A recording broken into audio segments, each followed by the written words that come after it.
Good morning, YouTube. So I've been wanting to make this video for a while. It's kind of my introductory video. I'm taking my whole energy consumption, energy preservation, energy utilization to another level. And my intent is to install a solar system. It's going to be a total Tesla system. And to revise all the appliances and technology that's in my house. So one of the reasons I wanted to do this video now is because I just made a massive change in terms of the energy consumption in my house by replacing my stock water heater that would have come with the house when I bought it. So now I've put a more energy efficient, and I'm going to go into that a little bit with you guys. But I just wanted to kind of introduce myself and kind of establish where I'm going from henceforth with the sequel videos to this one and so forth. I'll probably start an episode chain. Forgive me, this is not scripted. I just want to do this to kind of establish my reality. And you know, when I was thinking about going to Tesla and putting in a solar system, I was looking for information, you know what I mean? I was looking for that real world user experience that did not exist at all. I mean, you had a few guys that did some of these things out west that's kind of like leasing the system from Tesla and not purchasing. I'm doing a purchase, and I'm not doing an overkill. It's like a 7 kilowatt system, 2 power walls, a full house backup, right? But I couldn't find no information, and I definitely couldn't find no information on the capabilities of the Powerwall 2, and as well as kind of the capabilities of the solar system as it is. What I'm trying to do now is first get my house energy efficient. On Thursday, my system is going in, and I'm going to do a full coverage, drone coverage, time lapse, the whole spectrum, right? I'm going to try to make it as comprehensive as possible for you guys, so you can make a determination within yourself and for your family and for your life whether or not that's going to be sufficient. Let me tell you about myself. You know what I mean? I love life, and first and foremost, I give credit and I praise and thank God who gave me this life. You know, most of us, we tend to want to say, oh, that's our parents or mother or father or family, but they weren't the originating life. You know, there's only one, and that's our Lord and Savior Jesus Christ, right? And his Father who created all things. So I just want to make that clear that that's who I am.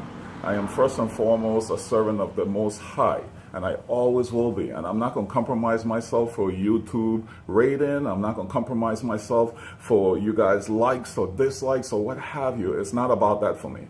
For me, it's all about just sharing the information that's relevant to you and that's relevant to me. And I'm going to put my information out there. And if you like it, great. If you don't like it, oh well. You know, that's the reality. This is just going to be a straight shoot. And that's how I'm going to do from every video or every posting beyond this point. It's just a straight shoot. And I'm not going into all the fancy explosions and all the gimmicky type advertisements where, you know, you get this nice screen transition and all that stuff. Nah, this is just the level, the straight up and the straight up, right? That's what it's going to be like for my videos, at least. I just want you to get the pertinent facts, the relevant facts.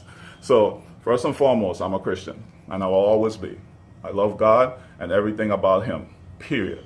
And as you can see, I'm big into technology and RCs, radio control models, from drones, helicopters, plane. I mean, you name it, I have it all. I'll give you guys a little glimpse of that too. And you will see some periodic videos of my drone flights and stuff. I already have some on the channel, so you can check that out as well, right? But now this like whole renewable energy thing, it's like, it's massive, man. I love the concept of not being dependent on the grid. I love the concept of managing my own power, and the kind of steps I'm taking beyond this point to validate that truth is going to be evident for you guys, right? Period. So trust me when I say it's going to get interesting. I'm looking at doing some crazy stuff because this stuff is all about money, right? And we make it and we lose it. So I can die tomorrow And if I hoard all this money and I'm thinking that, yeah, I'm going to have millions of dollars at the end of my life to go and spurge and have fun, and I die before that time, then what good is that money, right?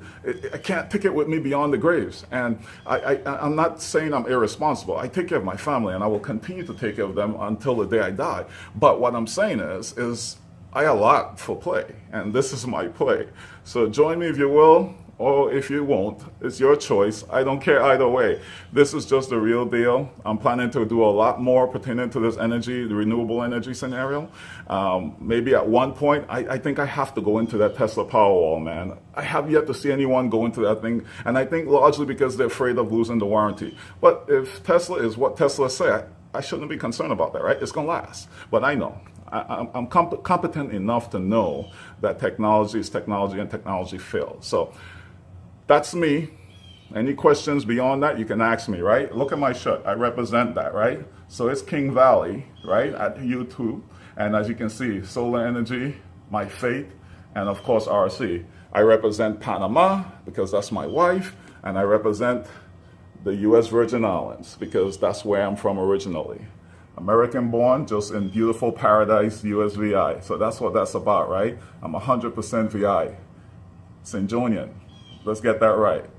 Born and rock, live and love city. You know what I mean? So for those that know what that means, they understand. And for those that don't, it's okay. You will one day. So let's get into this. I'm going to swap you guys around, and I'm going to kind of show you what I did right quick. This video will be a little long, but it's just an introduction video and kind of get you guys stated. I'll run through how my internal system is going to look for the Powerwall scenario, and then I'll take you outside and show you where my panels are going in relative to my house.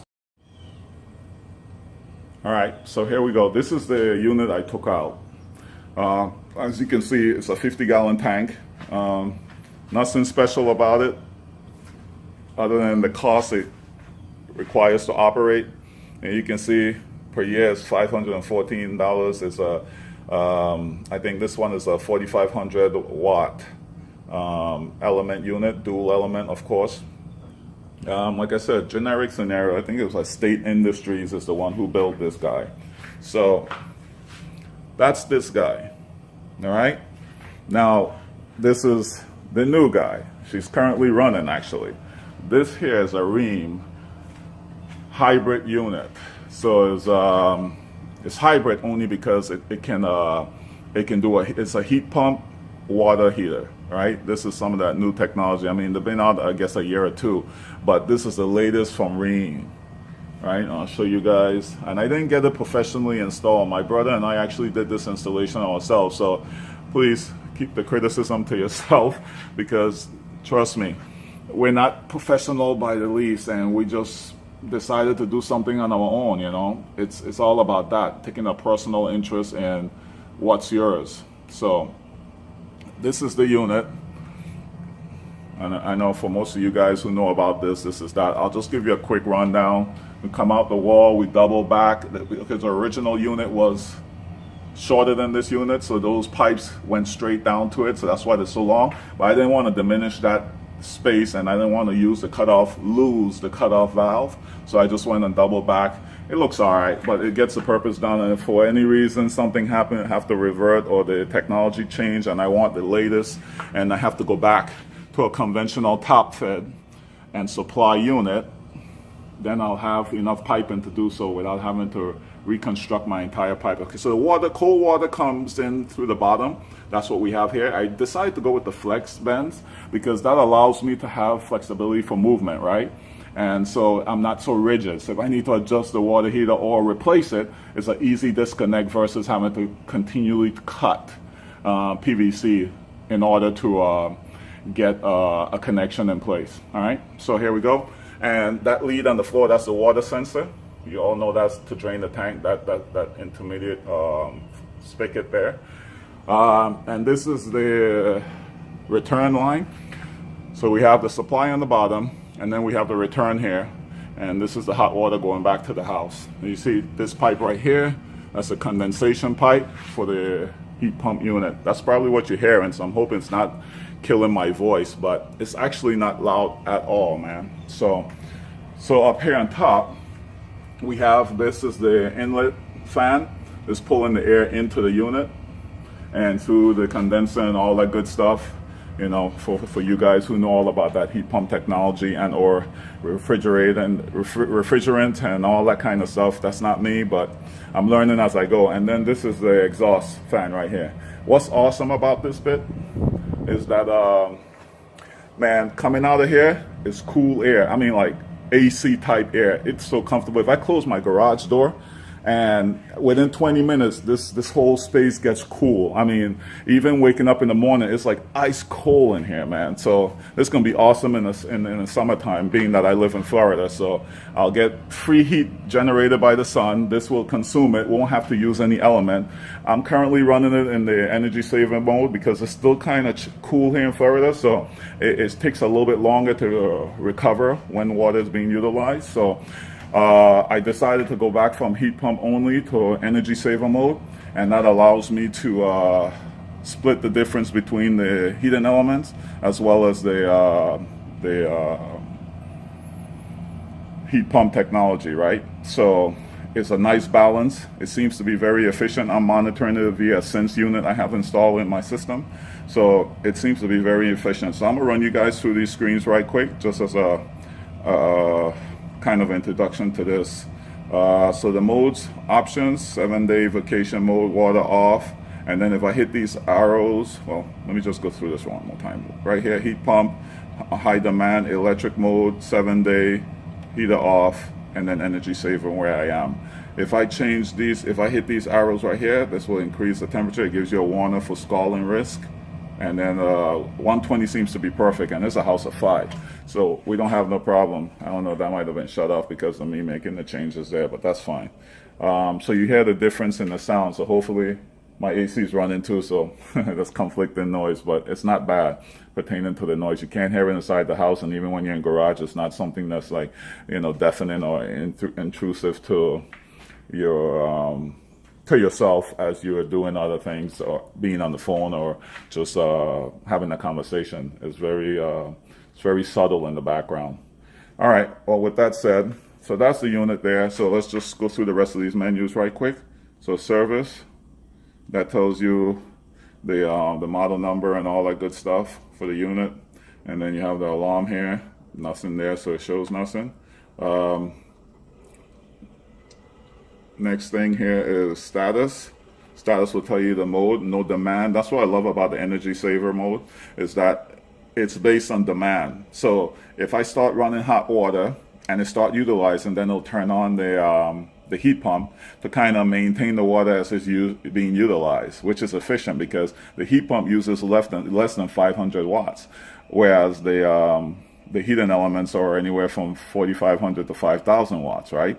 So it's an awesome concept when you think about it. And when I show you the sticker, I have to kind of swing around here to show you the difference between the previous heat pump, or the previous water heater rather, and this one. It's immense. But let's just get through this, and then I'll show you the Energy Star sticker on this guy, and you can compare it to what I showed you on the previous model. All right, well, that's that. And then the sensor, look at it. Look at the information it gives, man. Upper tank temperature, lower tank temperature, ambient temperature. I mean, that's amazing. As far as I'm concerned, that's brilliant. You know, a lot of relevant information here. You know, suction temperature, evaporator temperature, discharge temperature. I mean, it's amazing how cool that is. You got pertinent information. You know, the one thing I did notice that's kind of a nuisance is the fact that it doesn't tell you this information, the sensor information on the app. And I'm hoping that someone from Rheem is hearing this video or watching this video, that they can possibly make that change, because that would be awesome. If I can see what the temperature of the tank is, not just a set point that I'm trying to get it to, it'll be awesome, man. So I can determine my energy consumption based on that reality. Do I need it to get any hotter? Is it almost to the set point temperature? What's the status? Do I need to change the mode of operation because it's taking longer than it need to based on the current temperature or ambient temperature in the area and or in the garage? So this is relevant. So we got that, and then we have settings, and then the settings, these are just this information that allows you to change. You can change all this, as you can see, based on my stuff, is a touchscreen and Wi-Fi setup. So what I love about this is Gen 4 of these particular units from Rheem. So this guy here used to have a a connection here, a RJ45 connection here that well, actually it might have been it might be RJ45 or a rendition of such. But anyway, it goes to another little Wi-Fi module, an Ethernet Wi-Fi module. Well, this unit doesn't require that Ethernet module anymore because it's an integrated Ethernet inside of this already, so you don't have to have that add-on, so to speak. So that was thumbs up to Rheem for finally getting that done, and I'm glad I came into the technology when that was done, because that saves me the headache of having to get that additional component or fail point to maintain. So it's pretty cool. That's good. Good. So anyway, let's get to it. I don't want to make this excessive, being that it's just an introduction to what my scenario. I still got to show you where my power walls are going to go, and I got to show you kind of how the solar system or the PV system is going to be laid out on my roof right quick. All right, so here we go. Last bit of this scenario here is just the Energy Star sticker. I don't know if I can get enough to show you. I'll tell you if you don't see it. Yeah, there we go. So 110, man, 110 is what this thing here will utilize on the yearly energy cost. That's amazing. Whereas we had 514 on the other guy, and this guy is 110. So imagine that, man, 110 versus 514. That's substantial, ain't it? So I think that's the kind of stuff that makes a difference. That's what makes you successful when you go into renewable energy, because now you're not burning unnecessary energy, but you're getting the same results, if not even better results, actually. You know what I mean? Because I have multiple means of running this thing. So let's say, for instance, I lose a thermostat, or I lose a element, a heating element. So, all right, I got my heat pump. You know what I'm saying? 2 in 1. So, or vice versa. If my heat pump go down, I still can run it's a little more money, or a little more expensive, more consumption, but you still have a backup method. So redundancy across the board. So anyway, that's the Rheem Prestige Series Professional, and it's a heat pump, hybrid heat pump water heater. So guys, pertaining to the Powerwall and the PV system, what we're going to have here is that the Powerwall is going to get put, the Powerwalls rather, there's 2 of them, are going to be, inverter, 1 inverter, 2 Powerwalls are going to get placed on this wall. So we're going to have on the left Powerwall, in the middle inverter, and on the right the additional Powerwall. So it'll be Powerwall, inverter, Powerwall. That's where they'll be. In the next video you see of this wall, those guys will be installed, and you'll see the installation transpiring, and then you'll see the video of it being completed. So that's the Powerwall location. So here we are, guys, outside next to the main meter. So what's going to happen is that to the right of this meter is where we're going to put all the disconnects and all the necessary requirements for the local utility, and as well as the load center, the gateway that's going to manage the energy from the Powerwall, from the solar PV system, as well as the grid. So unlike a lot of solar users in Florida currently, when power goes out here in Florida, per the law, the PV system has to shut down unless you have a battery backup, which kind of like a generator system. It has a switch gear that allows you to isolate the grid and power your system independent of the grid. And when the grid returns, it will disconnect that source of power, whether it be a generator or a PV system, or actually a PV system and or a battery backup, and return the grid to service. So in this case, it's going to be a solar system and a battery backup. So when the gateway senses that power has been lost, it instantly switches to the battery, and then it supplies the house via the battery, and supply the battery with power via the solar, if solar is available at the time, right? If it's at night, then it'll just be a power battery scenario, backup scenario. However, it's during the day, yep, and like today's a beautiful day, we'll have PV, and we'll have battery backup as well. So we'll maintain those batteries while the house is utilizing energy. All right, so this is where those things are going to go for the utility, and all the necessary required per the local zoning laws and so forth, and the utility requirements as well. All right, so let's move to the back of the house, and I'll give you a synopsis of what's going to happen there. All right, here we go. All right, guys, here we are at the back of the house. Now, this whole roof, this entire roof surface is facing directly south. So it was by God's grace, man, this house was perfectly placed, and it was designed perfectly without them intentionally doing so to accommodate a solar system. So like I told you guys earlier, it's going to be a 7.1 kilowatt system. I don't believe in the overkill bit. And that's why I didn't go with the 9 and the 10 and the 15 and all that good stuff, 17, all that stuff, because for me, it's about managing the energy and using it accordingly. I can utilize 7 kilowatt and still maintain my house and be independent of the grid as long as I manage my power accordingly. Now, you notice if you always have excess, you tend to not pay attention to utilization. If you don't have excess, you have to be very attentive to utilization, because if you don't, you run out, right? So this here is an incentive to keep my family conscious as well as myself, right? The whole point here is about the independence from the grid, the minimize the need and the utilization of the grid.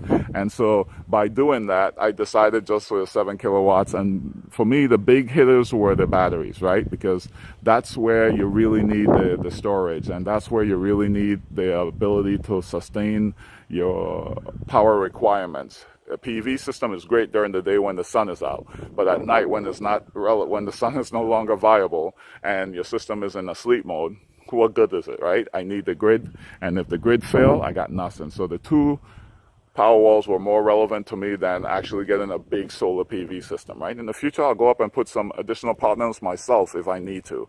But right now, I start with 7 kilowatts, and we'll see how that do. Again, I'm going to take you guys on this journey with me, so you'll be able to see how well it works. So with that said, I just want to thank you guys for listening to my introduction. Additionally, as I said, I have many more to come. I'm going to do a whole episode on my solar PV system once it gets installed. I'm going to do various things such as running the house at full steam, all appliances as normal. And then I'm going to do certain things as cutting back. Like one day we won't use the water heater and see what it is. We'll just, for you guys, we're willing to take cold showers, right? Do all these type of stuff to kind of give you a measurement of how efficient, how proficient these things are, and whether or not they're relevant for you. And I'm hoping that they are, because again, it's living in Florida, it's a risk, right? Because we can get a storm anytime. Last storm we had, I remember we were out of power for a week. So it was one of those things that kind of pushed me to the point where I am now, and realizing I need more control of my energy, because depending on the grid, depending on local utilities, they're great and they do a great job, but I can't be relying on that. I'm not going to be relying on that. So anyway, I bid you guys farewell. Thank you very much for entertaining this video. Thank you very much for listening to me. If you convicted to like and subscribe, then so be it. If you don't like it, then, be real. I'm not here to please people. I'm just here to pass information. And if me passing information offends you, then by all means, you have the right. That's why you have a thumbs down, right? But if you do like it, you give me a thumbs up, and you can even subscribe if you choose and see the future episodes that's coming pertaining to the Tesla system. And one day, I promise you, one day, I am going to tear into that power wall, and I will show you what that bad boy looked like internally. Because if someone knows of a place where someone have done that, please forward me that link, because I want to see it. I have yet to see it. All right. Well, with that said, goodbye, adios, and I'll see you guys on the next one. God bless you all. Talk to you later. Bye.